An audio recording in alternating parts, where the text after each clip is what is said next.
Hi guys, আজি মোৰ এই ভিডিঅ'টো সেইসকলৰ বাবে যিসকলে নতুনকৈ গাড়ী শিকি আছে বা শিকিব বিচাৰে।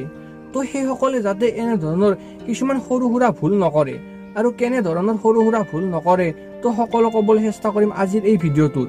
অকল সৰু সুৰা বা নতুন সেই ড্ৰাইভাৰসকলেই নহয়, কিছুমান পুৰাণ ড্ৰাইভাৰেও সেই জানি বুজি কিছুমান ভুল কৰে।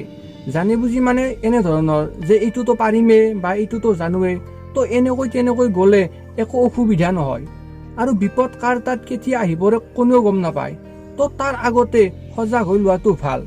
তো সেইসকল পুৰাণ বা নতুন ড্ৰাইভাৰে গাড়ী চলাই থকা সময়ত তো এনে ধৰণৰ কিছুমান ভুল নকৰিব আৰু কেনে ধৰণৰ ভুল কৰিব নালাগে সকলো এই ভিডিঅ'টোত কম। তো বলক বেছি দেৰি নকৰি আজি এই ভিডিঅ'টো আৰম্ভ কৰোঁ। নাম্বাৰ 1, যেতিয়া আপোনালোকে এই গাড়ীখন চলাই থাকে সেই চলাই থকা সময়ত আপুনি বহা যিটো চিট আছে এই চিটটো আগুৱা পিছা নকৰিব। আৰু এই কাৰণে আগুৱা পিছা নকৰিব, যেতিয়া আপোনালোকে সেই চিটটো আগুৱা পিছা কৰে তেতিয়া ষ্টিয়াৰিংডালত ধৰি চিটটো আগুৱা পিছা কৰে আৰু ইয়াৰ ফলত ষ্টিয়াৰিংডাল লৰচৰ হোৱাৰ সম্ভাৱনা থাকে আৰু এই লৰচৰ হোৱাৰ ফলত আগফালৰ পৰা যি গাড়ী আহিব আৰু আপোনাৰ গাড়ীখনো কিছু লৰচৰ হ'ব বা ইফাল সিফাল যাব। তো এইবোৰ ভুল নকৰিব আৰু এইবোৰ আপোনালোকে যেতিয়া গাড়ীখন চলাব সেই সময়তে এই চিটটো আপোনাৰ মতে সুবিধা কৰি ল'ব। তো এনে ধৰণৰ কিছুমান ভুল নকৰিব। নাম্বাৰ 2, যেতিয়া আপোনালোকে গাড়ীখন চলাই থাকিব আৰু সেই চলাই থকা সময়ত যিবোৰ গ্লাছ আছে বা বেক চাইডে চোৱা গ্লাছ আছে এই গ্লাছবোৰ লৰচৰ নকৰিব।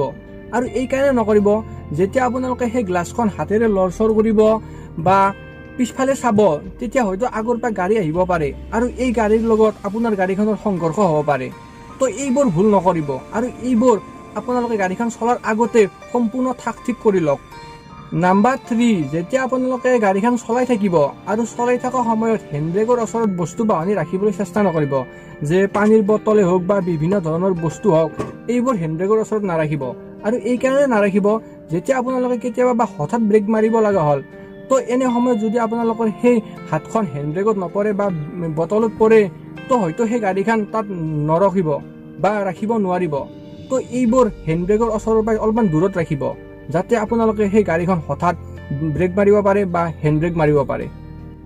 নাম্বাৰ 4, আৰু আপোনালোকে যেতিয়া সেই গাড়ীখন চলাই গৈ থাকিব হয়তো কেতিয়াবা আগত ট্ৰেফিক পুলিচ বা MVI দেখাব আৰু এইবোৰ দেখা পোৱাৰ লগে লগে আপোনালোকে যাতে সেই চিট বেল্টডাল হঠাতে পিন্ধিবলৈ চেষ্টা নকৰে। আৰু এই কাৰণে চেষ্টা নকৰিব, হয়তো আপোনালোকে সেই চিট বেল্টডাল পিন্ধি থকা সময়ত গাড়ীৰ ষ্টিয়াৰিংডাল কিছু লতবত হ'ব পাৰে বা লৰচৰ হ'ব পাৰে আৰু ইয়াৰ ফলত সেই যি সন্মুখৰ পৰা গাড়ী আহি থাকিব তো সিহঁতৰ কিছু অসুবিধা হ'ব পাৰে। তো এইবোৰ ভুল অকল সেই সৰু সুৰা বা নতুন ড্ৰাইভাৰসকলে নকৰে, সেই পুৰাণ ড্ৰাইভাৰসকলেও কৰে। তো এইবোৰ ভুল নকৰিব। অকল হেভি লাইচেন্স এখন থাকিলে যে এজন ড্ৰাইভাৰ তো এইটো নহয়। তো এইবোৰ সৰু সুৰা ভুল নকৰিব আৰু কৰিব চেষ্টা নকৰিব। তো এইটোৱে আছিল আজি ভিডিঅ'। যদি ভিডিঅ'টো ভাল লাগিছে তেতিয়া লাইক কৰিব, কমেণ্ট কৰিব, শ্বেয়াৰ কৰিব, লগতে মোৰ এই চেনেলটো ছাবস্ক্ৰাইব কৰিব। তো আজিলৈ বাই।